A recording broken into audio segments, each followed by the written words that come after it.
Your non-starters for the Ball Busters. Number 21 from Wren, Ohio, Peyton Middle.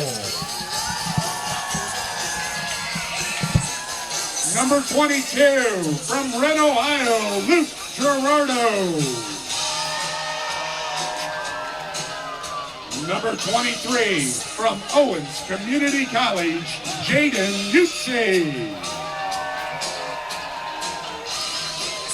And now your starting lineup for the Ball Busters. He wears number 3, plays right field from Shum, Ohio, Brett Shum. Batting second from Lawrence University, your third baseman, number 22, Clayton Egler.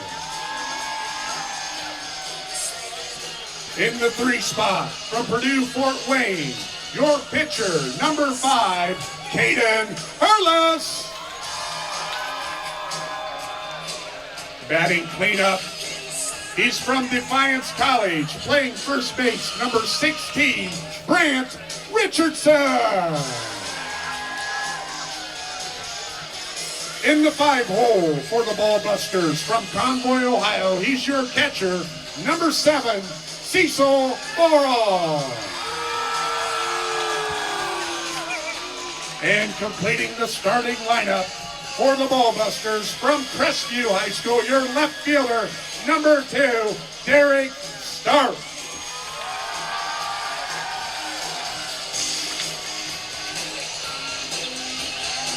Your second finalist in tonight's championship game, battling for the coveted crown of 2021, the home team on your scoreboard, Hometown Parlor.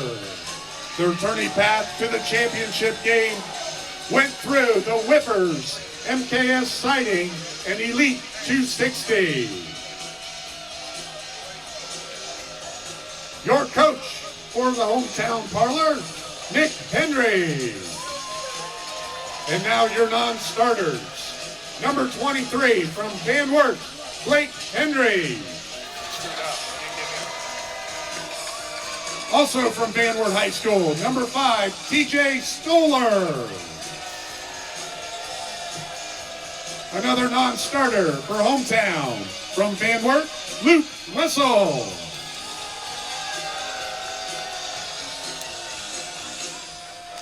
From the University of Cincinnati, number 18, Tristan Ellinger.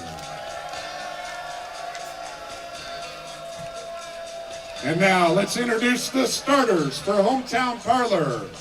Leading off from Ohio Northern University, he plays left field, number 2, Joey Hurla.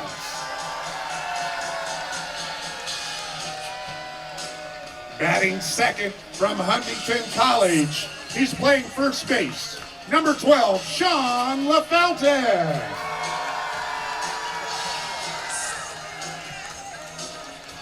Batting third from The Ohio State University, he's your pitcher, number 8, Brian Bassett. In the cleanup spot from Van Wert High School, playing right field, number 3, Corey Clifton.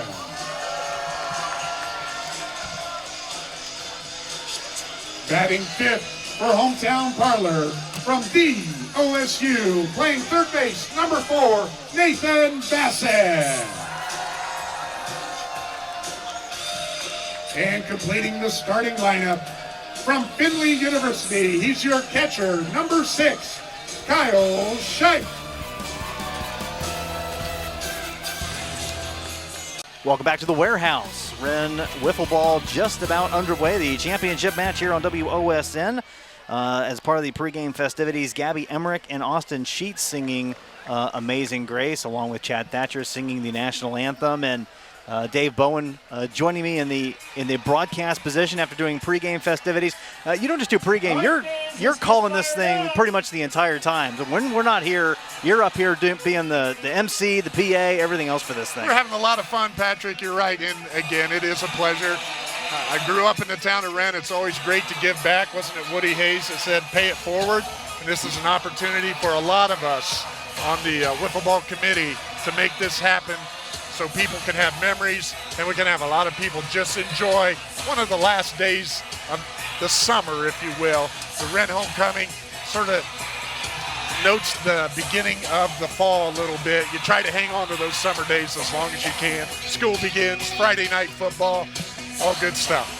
Of course, we're here to broadcast a athletic contest, and again, some of the names that you're going to hear throughout this that you've heard, and as we've called Wiffle Ball over the years, are former high school athletes. We've heard their names called, and they're from Crestview, and they're from Van Wert, Delphus Jefferson, a lot of surrounding areas. But really, the thing that I've heard, because we'll have a more in-depth story on this coming up this week on the Sports Report, is the community aspect of it. 2 years without doing this, everyone's able to kind of come back together and be a part of this again. Yeah, 730 days since we crowned our last champion, year 29. Again, it is, if we get a pan and you see all the fans, probably about 2,000 people here tonight.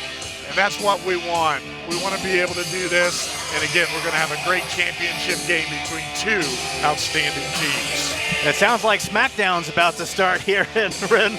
And one of these teams looking to possibly put a SmackDown on the other. We talk a little bit about it.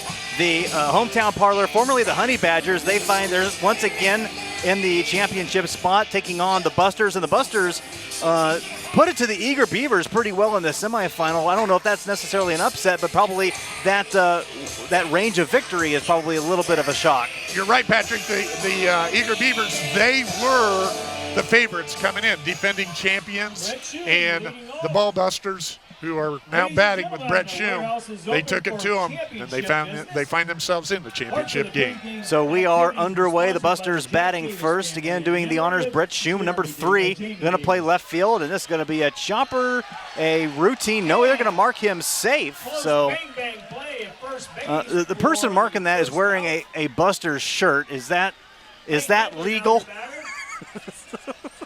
I'm not sure. I'm not sure, but Shum was out at first. Well, they did mark him out. Okay. Yeah. So the actual official is there behind him. So the first base coach, of course, doing his part to mark safe. That a pop fly by Clayton Egler. He flies out. So 2 away here in the early going. Yeah, veteran umpiring crew, Tim Busher behind the plate, John Dorner at first, and Jeff Klaus at third. John Dorner with that big play on Brett Shum. Here's a fly ball going to be out to left field, and that is going to do it. So 3 up, 3 down as the Wiffle Ball championship match gets started early. And if you've never watched Wiffle Ball before, number 1, don't look at online for the rule book, because what you look online is not going to have anything to do with what you see here tonight. Correct. And the dimensions of the field a little bit different. You're not going to see a center fielder. There really isn't room for one, and only 6 positions on the field. 6 positions on the field. The field itself is a 70-degree field with the bases being 50 feet apart. That pushes second base out into center field a little bit, but that's what we like about this uniqueness and makes Renway Park special. And if you have been around and you've seen this, it's quite the setup to get this thing going. It looks like a miniaturized Major League Baseball park, up to and including the Green Monster that we're essentially sitting on top of broadcasting this tonight. Yeah, the Green Monster here in left field. And one other dimension, home plate to the pitcher's mound, 30 feet. So again, we have some really unique dimensions here at Renway Park. So, we got a lot of young ones here. So we want to team down foul and we want to keep things nice and smooth here. The officiating crew, they are leaders, OHSAA umpires and coaches. John Dorner in the Ohio High School Baseball Coaches Association Hall of Fame. And Tim Bush, our longtime official for basketball. Jeff Klaus, a varsity football official and basketball official. So great leadership. Once the game starts, they're in charge, and they're going to make sure everybody understands how we want this to go down. And I just want to remind everyone, they wanted to remind everyone here that this is a family environment, so let's act accordingly, and we'll certainly help to make sure this actually gets aired.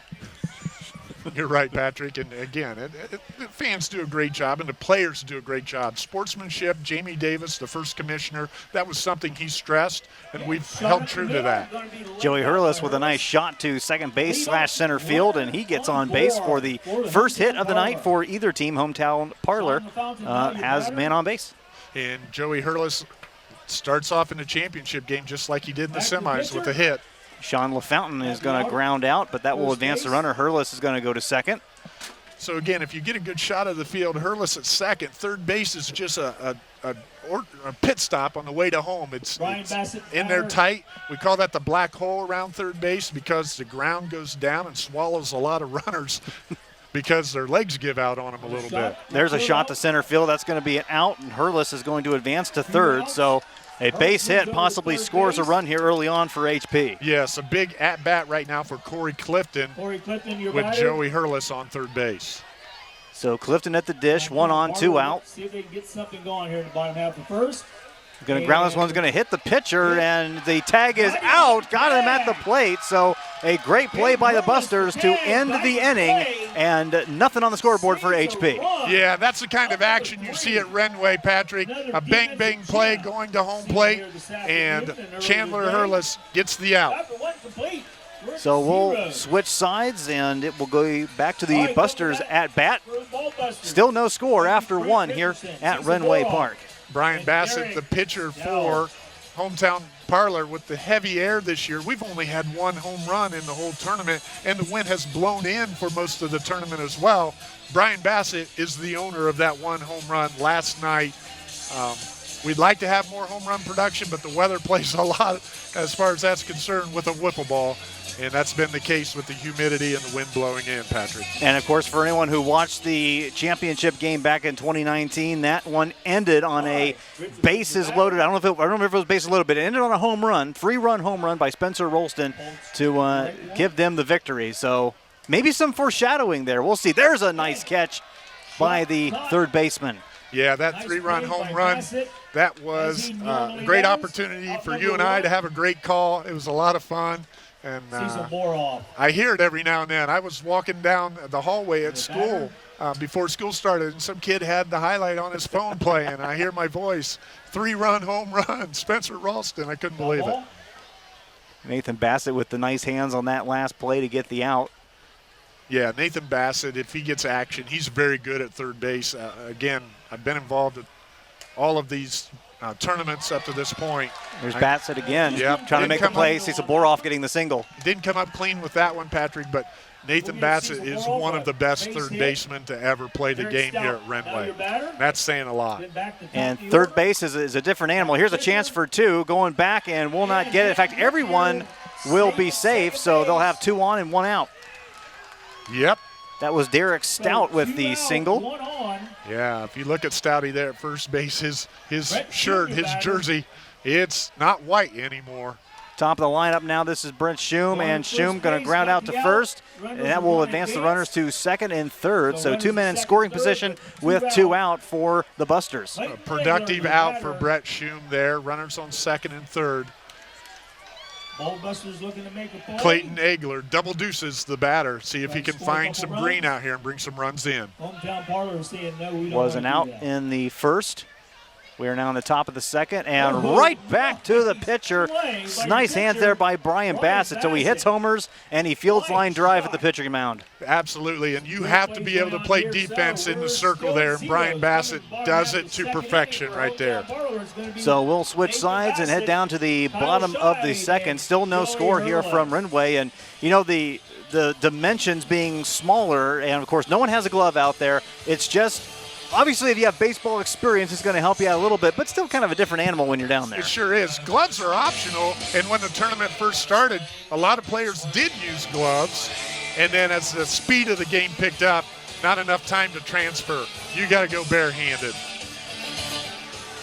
So heading into the bottom of the second, as Bassett, Scheidt, and Hurlis scheduled to come up in this part of the inning for Hometown Parlor. See if we can get the scoring started in this one, and there's a nice shot and almost a nice catch, good fielding effort, and we'll hold them to a single as Bassett is on first. So the lead on is on with nobody out. Leadoff runner on first base. Kyle Yep, Scheid, just the like batter. last inning. Hometown Parlor, they start with a runner on first and nobody out. So now Joey Hurlis. I'm sorry, that's Kyle Scheid at the plate. Strike. And this is a rifle shot. Chance to get him at Nobody first. there. Actually, no, not on the base was Brant Richardson, so they'll have 2 on, nobody out. And that's that 70-degree field right there. Brant Richardson's thinking, should I field this? Should I go to the bag? He got caught in between. Nobody out, 2 on. Hometown Parlor in business with Sean LaFountain at the plate. Seeing a lot of line drives right to the pitcher. No one's really looking to, we talk about launch angle in major leagues. This is going to be foul.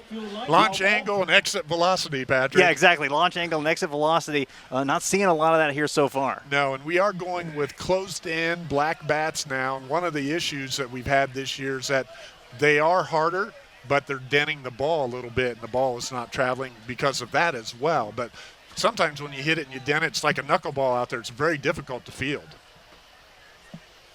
I can't say I fielded a ton of wiffle balls in my time, but it's been enough of them where you can lose the track of it if it's got any kind of damage on it. Sure. There's a slap down, and that's going to be bases loaded for Hometown Parlor with nobody out. And Hometown Parlor, the sponsor, I don't know if we can get a good shot at it, but behind the backstop, and isn't this wiffle ball lower, Patrick?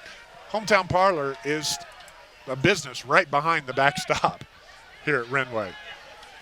Well, they might be able to plate a couple of runs here in this inning. Sean LaFountain is going to dribble this one. This will probably score a run, and they will keep the bases loaded as crossing the plate is Nathan Bassett, and it's a 1-0 lead for Hometown Parlor here in the bottom of the second. Yes, Hometown Parlor gets on the board. Brian Bassett, your batter. He looks to go Oppage. Bassett going deep, and it's caught. That's going to score a run. So sac fly for Bassett. And they'll plate another one, make it 2-0 Hometown Parlor. And that's where he hit that home run last night down the right field line. Tried to go for it again. The ball did carry. Brett Schum with the catch. Nice sacrifice fly. Both runners move up. Nice job by Schum to run that one down. Even though it's a condensed field, that's still a fair amount of ground to cover on a hot night and an unpredictable field. This is a high pop fly. Schum in position, makes the catch, and a good throw to deter the runner from advancing. That would be that's Joey Hurlis on third. Yeah, I think I got you off a third. little bit earlier. I said Sean was batting, and it was actually Joey Hurlis, and then Sean came up next. So I'll take responsibility for that, Patrick. Joey Hurlis on third. I'll let you. That's there you go. That's completely okay. Fair enough. Nathan Bassett at the plate, and this one bounced off of third base. And they're going to say everybody's safe, and another run comes across. Yes, just like in baseball, that bag is in fair territory. The ball hit it. Fair ball. Runners on the corners. Hometown Parlor looking to make some more noise. Kyle Scheid, your batter. Runners on first and third.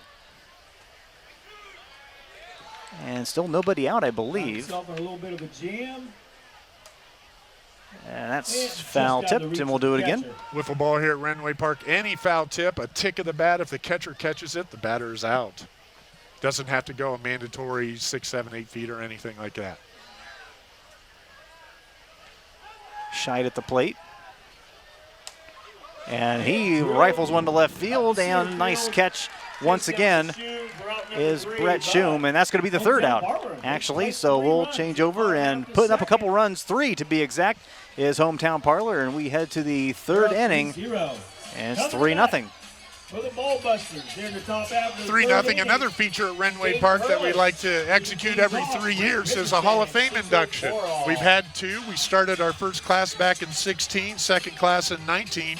That first class, the inaugural induction class, Jamie Davis, Dusty Clousing, Doug Bussey, Adam Ashball, Dustin Strickler, and Neil Slusher. And in that second class, Larry Davis, Kirk Lichtensteiger, Steve Holden, Mick Henry, and Jack Davis, our commissioner. All right, we'll try that again. So even with the gap, 2022 would be the next time you do a Hall of Fame induction, which would be next year, be the 30th anniversary. Exactly, yeah, put it together. More than a hat rack up here, I'm telling you. That's a foul tip. By Hurlis. And we'll do it again.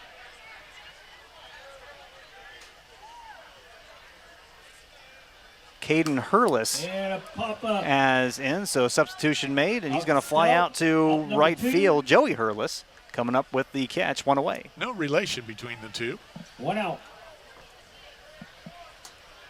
Richardson, your batter. Brant Richardson, the batter, playing first base. He played in the semifinals against his brother, Bryce Richardson, older brother. Ball hit up the middle. And a diving attempt there to try and get the runner at first. So Richardson is on with 1 out. So Brant reaches safely, but he gets bragging rights against his brother, who played for the defending champion, the Eager Beavers. Took him out of the tournament this year. Cecil Boroff, your batter. So he's in line for a double portion of the inheritance. Here's a possible double play, and they're going to get Richardson at second, but the runner will advance or be safe at first. So Caden Hurlis is on. Now your batter. So Cecil Boroff at first base and Derek Stout, your batter. And Stout, diving opportunity, and they will say safe. And trying to advance from second to third is Boroff, and he'll think better of it and head back to second. You know, we just saw a perfect example right there, Patrick. When you played Little League, Pony League baseball, run it in, and that's exactly what Brian Bassett did there so the runners couldn't advance. Down Here's the line. a shot that's going to be fair to right field. That's going to score at least a run. It will score 1 run as Boroff crosses the plate, and the Busters on the board. It is now 3-1 hometown parlor. Yeah, the young team ball busters, they get a run there. They can take a deep breath. We're on the scoreboard. Now let's just keep working at it. Clayton Agler, your batter. On second first. Agler at the plate. Brian Bassett is pitching, and it's a fly ball, and that will drop for a base hit, and that will score another run.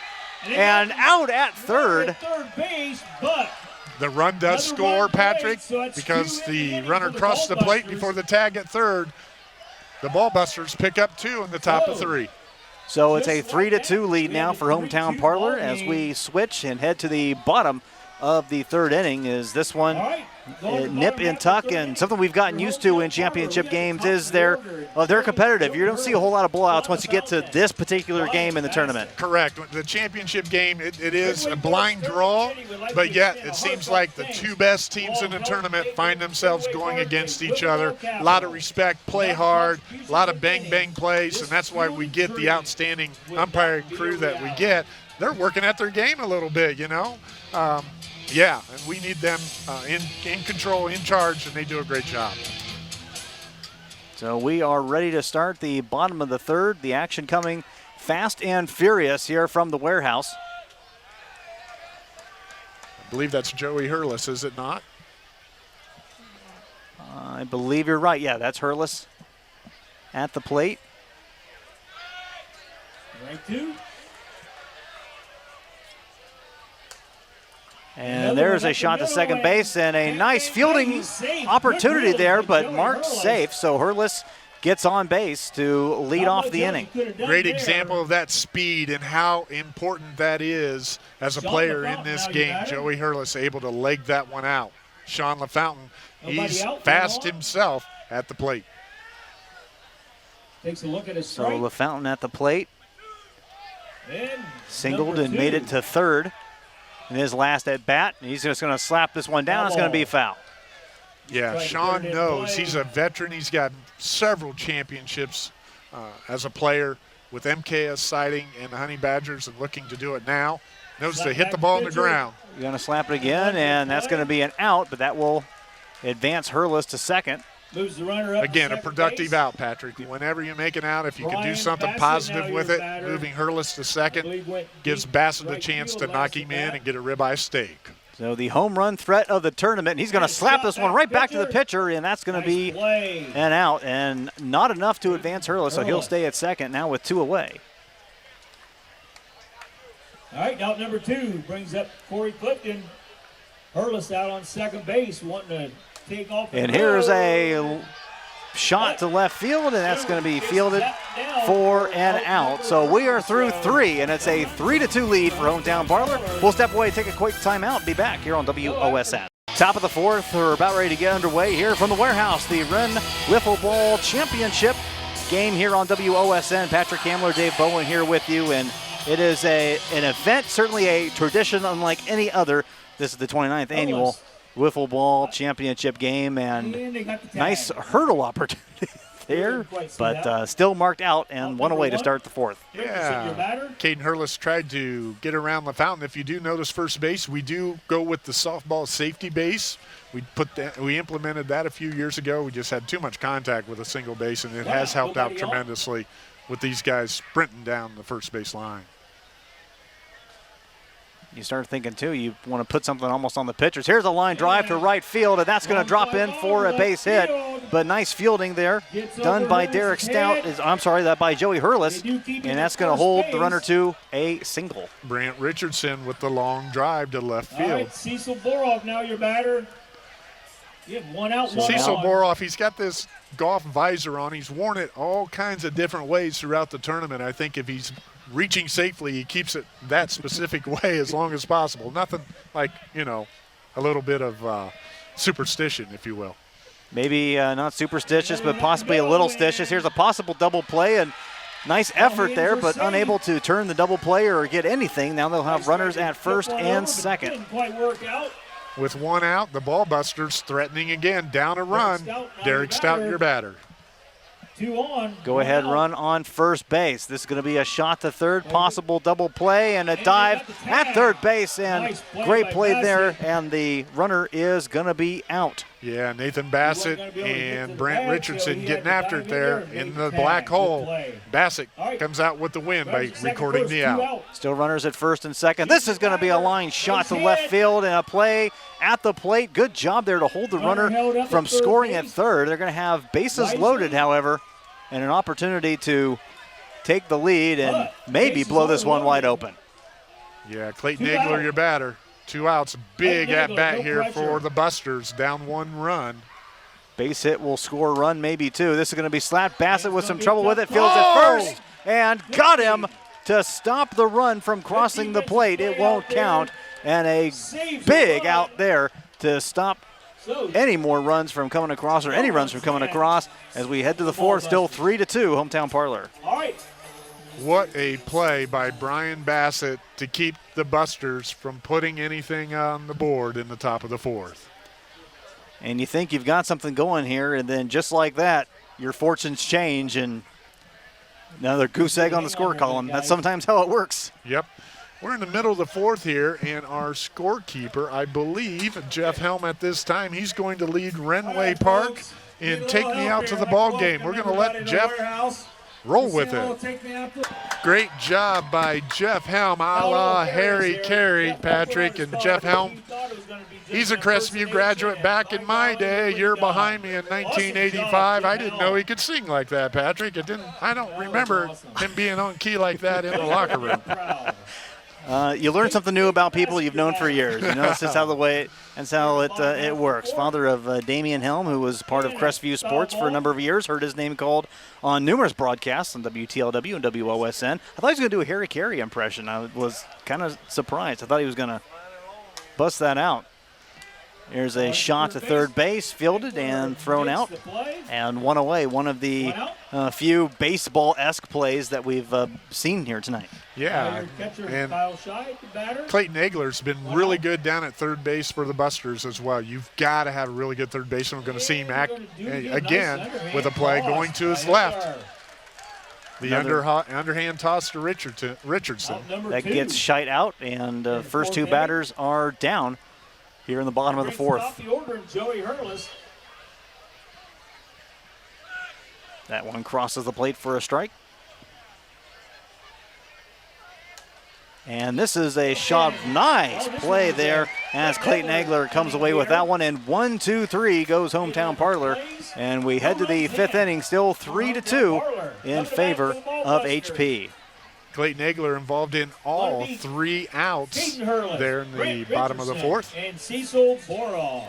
So Caden Hurlis, Brant Richardson, and Cecil Boroff will lead off the 5th inning here as the Wiffleball championship game. It goes pretty fast. These games don't mess around. Exactly. Pretty quick. Yeah, you got to be on your toes, both as a player, a fan, and us up here in the press box, because you're right. It's moving right along. I'd like to share how both teams got to this point with the scores and who they defeated, but we just haven't had a chance. There's a shot that drops into left field for a base hit. And that's Caden Hurlis leading things off for the Busters. That brings up Brent Richardson. So Richardson up with nobody out, 1 on, and a strike called. Busters need a run to tie this thing up. Swing and a miss. So strike 2 called. Have not seen any strikeouts in this game yet. And you know, I don't believe I witnessed one all day long today. Here's either. a shot out to right field, and that will be fielded and caught. Corey Clifford coming up with that one. Clifton, rather, sorry. And the air's just heavy, and we know that's been the case the last several days. We started school on Wednesday with a cancellation, Thursday 3-hour delay, Friday 2-hour delay, all because of that humidity, creating fog in the morning. The fog is thick in this part of the state. This is going to be a line drive. Bassett has it, and Fields for the out, and will hold the runner. That is Caden Hurlis at second. Productive out for Cecil Boroff, moves the runner up. Derek Stout, now your batter. Trying to tie this one up. The go-ahead actually at the plate. Bassett with fielding again and gets the tag for the out, and that will do it here in the top of the 5th. So Hometown Parlor Here tonight.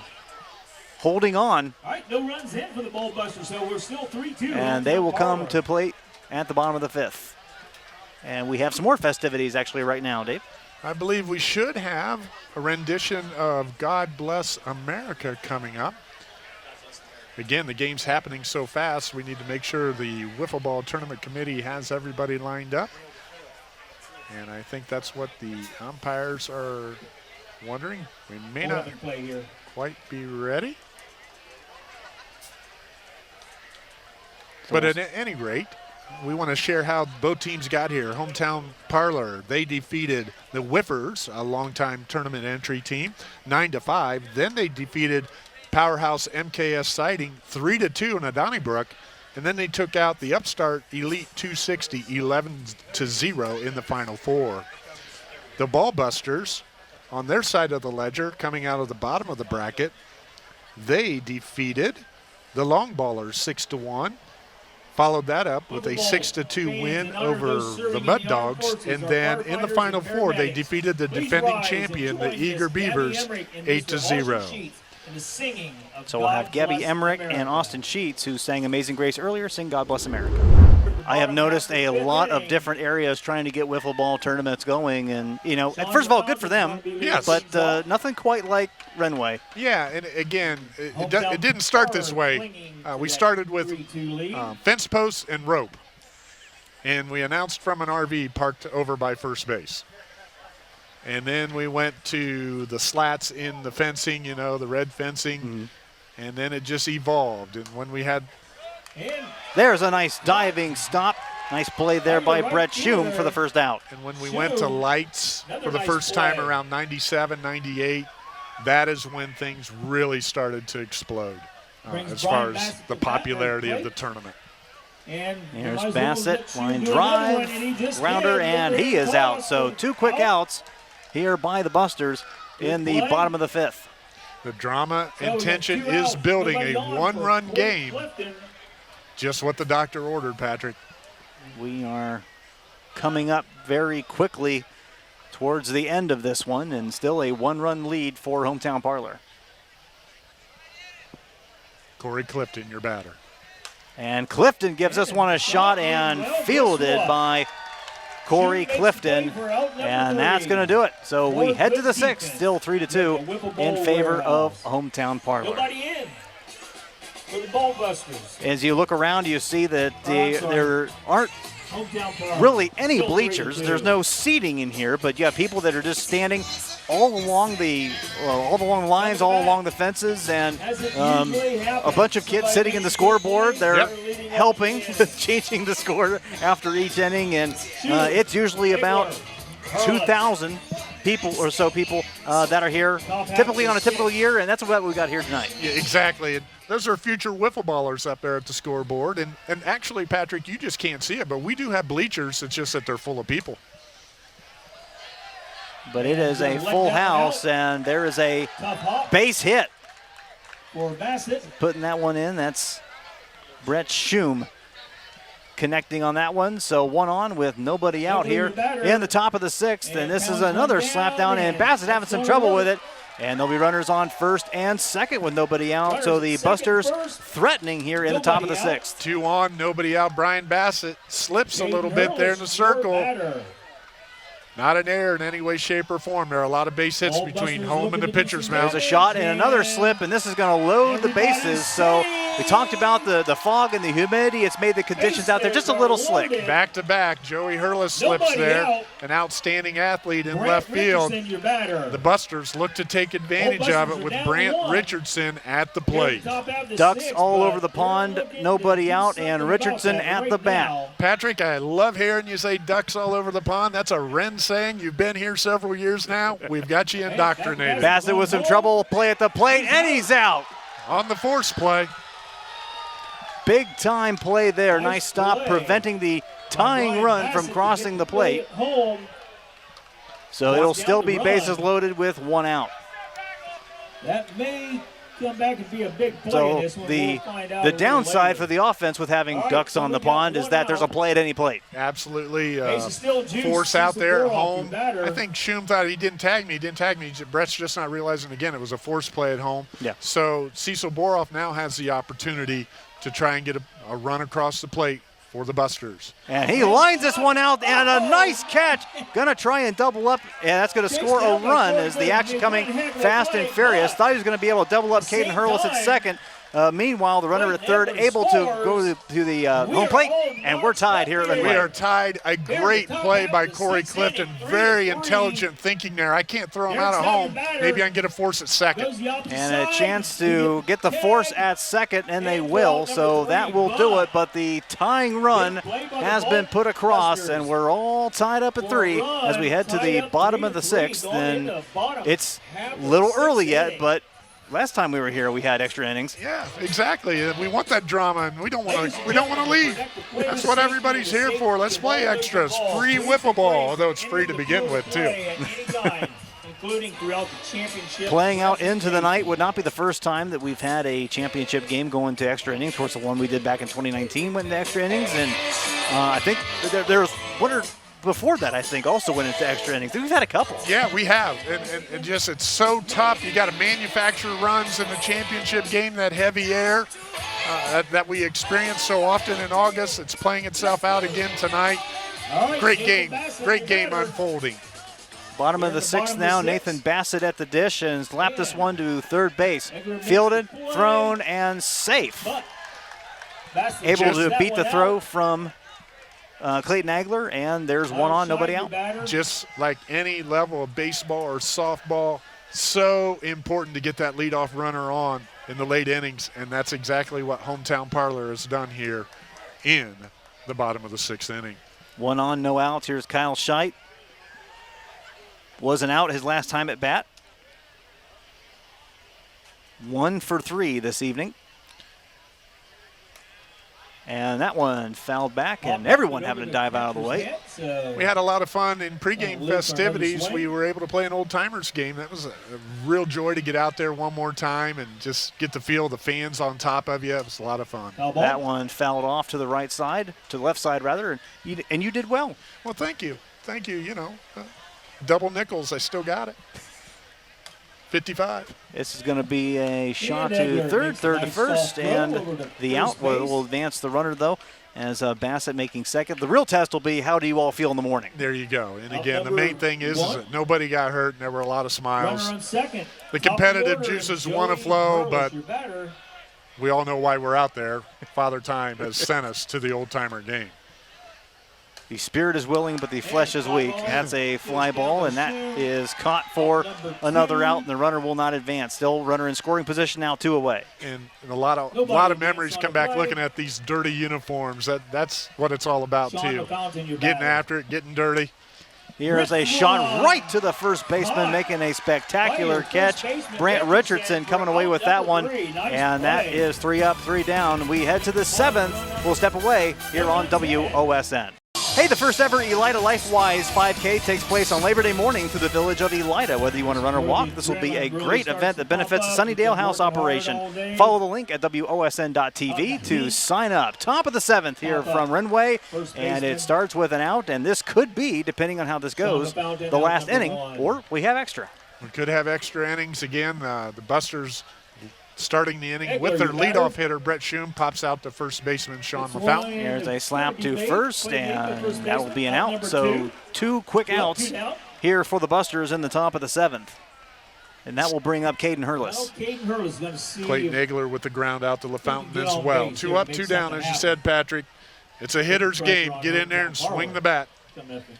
Bassett with the swing, and this is a drive out to right field, and that is caught, and 3 up, 3 down. Quickly down go the Busters, and Hometown Parlor will come up in the bottom of the 7th, and they can win it all with a run scored here in the bottom of the 7th. Yeah, they're going to work as hard as they can to get that leadoff runner on. Brian Bassett, he's been a hero all weekend long, putting himself in contention. He's a longtime wiffle ball player. He's going to be a good look for the Hall of Fame. I'll tell you that right now. I'll go out on a limb and say that right now. Brian Bassett putting himself in position, see if he can get on here. They can push him around and score the winning run. Would add to that resume. Bassett, the only one with doing any yard work, and he's going to slap this one, and that will be a great start. Bassett fired up as he gets on safely. And that's how you want to do it. That's how you want to start the bottom of the 7th. Absolutely. That brings Corey Clifton to the plate, and he knows he has one job. Get Bassett to second. One way or the other. Clifton 0 for 4 tonight. And would like to advance the runner. You don't need to clock it, but you need to advance the runner, and that is a line drive, and Bassett stick at first with 1 out, and you saw not happy with that hit was Clifton. You can't throw the equipment. You throw the equipment, it's an automatic out. You might even get ejected, but Corey threw his hat. Here's a nice hard shot in off the hands of Hurlis there in left field, and that will put 2 on with 1 out. Derek Stout can't quite come up with that one. Puts runners on first and second with 1 out. The winning run 100 feet away. Winner in scoring position, here's Kyle Scheidt. Scheidt sends this one out to right field, and that will be caught. It will not be deep enough to advance any of the runners, so now 2 on and 2 out. And the last chance here in the bottom of the 7th belongs to Joey Hurlis. Joey has been outstanding, hitting the ball on the ground between first and second and legging it out. If he puts it there in this situation, it's going to create havoc. Runners going on contact, and that one is a strike.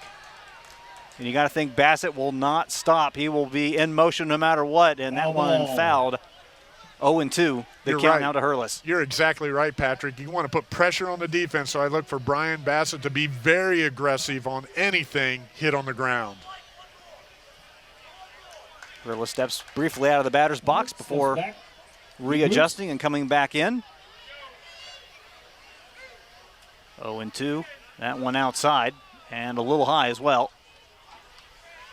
High drama here at the warehouse. Going on here right now, folks. Tied at 3, 2 on, 2 out. Hurlis at the dish. Here's a slapper. This one going to go right to first base. And that's going to be out number 3. And guess what? Extra innings at the warehouse. 7 in the books, and we do not have a winner. All tied up at 3 between Hometown Parlor and the Busters. Extra innings next on WOSN. Back here, begin top of the 8th. Yeah, Patrick, extra innings. First 2 rounds, we go 45 minutes or 7 innings, whichever happens first. Not in the final 4 of the championship game. And the Busters off to a great start. Richardson getting on, and that's definitely how you want to start. Extra innings. Yeah, the goal is to hit the ball hard on the ground, and if you can hit it at the pitcher, just like that play, a deflection, no play at first, the Busters in business with Richardson on with no outs. Well, you know, you mentioned that Brian Bassett and Caden Hurlis, the pitchers for tonight's contest, have been getting absolutely shelled in this one. Coming right back at them. But there is technique to pitching. Don't let the offense fool you. And again, it's a 3-3 game. So, yeah, the pitchers are doing a great job, but, man, they are taking some hits. Hometown Parlor scored all 3 of their runs in the bottom of the second, and then the Busters retaliated with 2 in the third and 1 in the sixth, and some problems in the infield, and that will get runners on first and second with nobody out. So the Busters threatening here in the top of the 8th. Yeah, Brant Richardson advanced to second, didn't quite turn around and pick up the ball. He might have been able to advance to third on that overthrow to first, but not able to make that happen. Derek Stout, your batter. And Stout sends this one high at right field, and that one caught. That will advance Richardson to third. Runner will stay at first, so Boroff at first, Richardson at third, runners at the corners with 2 out. 1 out. 1 out. That's that productive out, going the opposite way, right field. Get that runner to third. Shum, your batter. Brett Shum at the plate. He's had an outstanding tournament. Brett Shum 1 for 4, slaps this one, play at the plate, and going to hold the runner at third, so keeps the run from scoring, but Shum able to get on, so we'll have the bases loaded with 1 out. Creates a force at home now. Bases loaded. Base hit will score a run. Clayton Agler at the dish, 0 for 4 tonight. So looking to turn that around, and he slaps this one, could be a score, going to be a... Did they mark him out? In any case, a run crosses, so out at second, but the Busters take the lead now 4-3 here in extra innings. That was the only play Corey Clifton had because that ball slowed down in the grass. Gets an out, so if they can get an out here, they'll be down 1. They got to get 1 back.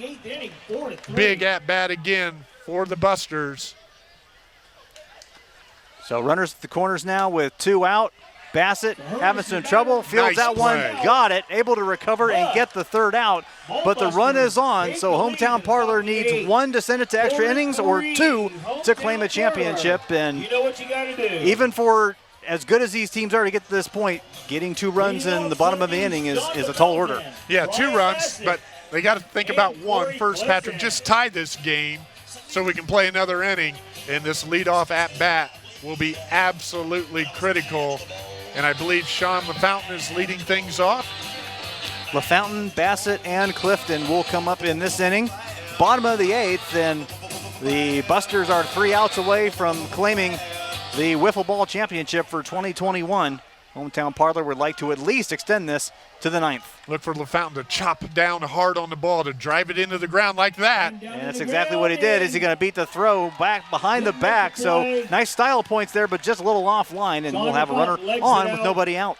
That's been a staple offensive executed move by LaFountain throughout his career.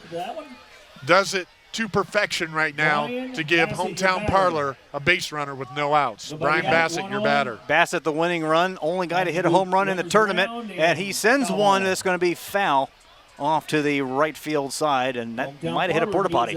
I was just going to say, he hit that one deep into the seats, all the way to the porta potties. Long gone to the John.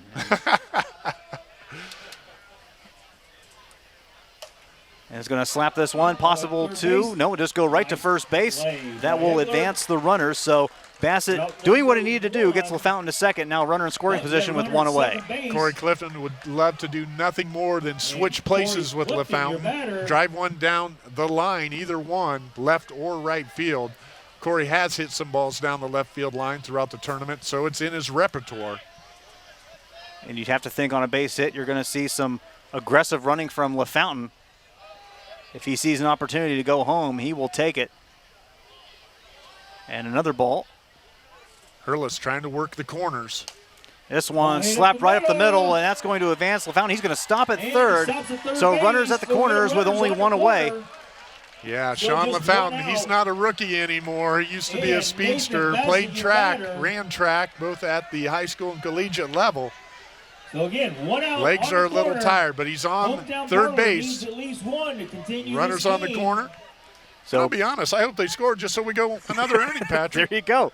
Bassett base hit, and he sends this one up, and that'll be caught. LaFountain thinks about going home, but instead he's going to stay and claps his hands, maybe thinking, maybe I should have taken the chance. But I'm just going to say it. I've known Sean all his life. A younger Sean LaFountain goes for home there. And again, that's just part of the deal. So now 2 out last chance coming up for Hometown Parlor, and a base hit Inspection with most the likely, wiffle again, wiffle ball, crazy, most likely scores the tying run, and we have a chance to continue, or at least Hometown Parlor has a chance to ball. wrap All right, this here one we up. go. Kyle Scheid, the 2 batter. outs. Runner corners. Drama. Side your batter. Scheit 1 for Game 5 bitterness, tonight, folks. and Scheit Rip slaps us one foul. foul, looking down the third base line, and as we've mentioned before, not seeing a lot of, if we're seeing a launch angle, it's downward launch angle. It's slapping that ball into the ground and forcing the defense to make a play. Yes, put pressure on the defense to execute.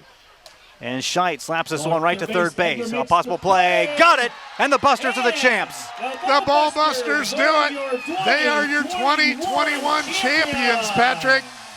Congratulations. Great game. That team has just been Great game. like a Both gnat teams. all tournament. Just a run here, run there. They did it here with 2 in the third, 1 in the sixth, 1 in the top of the eighth. They haven't had blowout innings. They just keep coming at you, coming at you, coming at you. And they come away with the 2021 championship tonight. You see the confetti, Renway Park at its finest.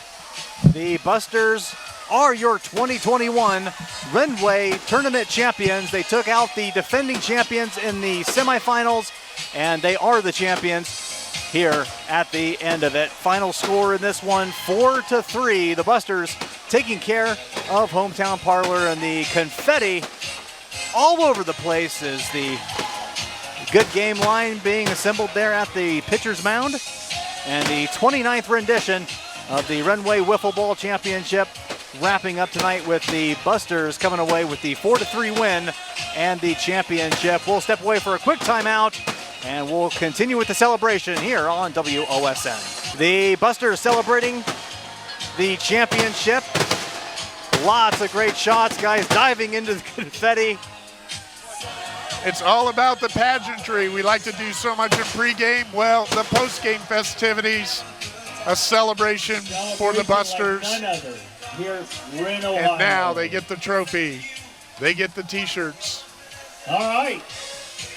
They Ball get Busters, the if you can get up towards the all-important home plate automatic area. entry into next year's tournament, Patrick. That is We'll have the huge. presentation of Not, the I'm not champagne exactly and sure trophy. what they would all value more, but I'll tell you what, that automatic invitation is worth, well, it's worth a couple weeks, to say the is. least. Yeah, entry forms and money Yeah, are due yeah, on we're gonna August get 1st, and there's a line to get in to the tournament.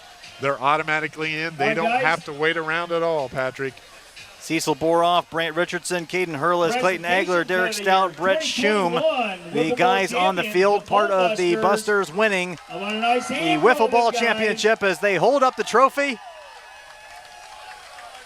And They next are the up, champs of the 2021 rendition the of the celebratory Renway Wiffle bottle Ball of champagne. Tournament. A lot of people thought they were 1 year away yet, Patrick. 1 And year I away. really don't know what to do Well, with that. they made a statement as to what 1 year away really means as they walk away as champions tonight.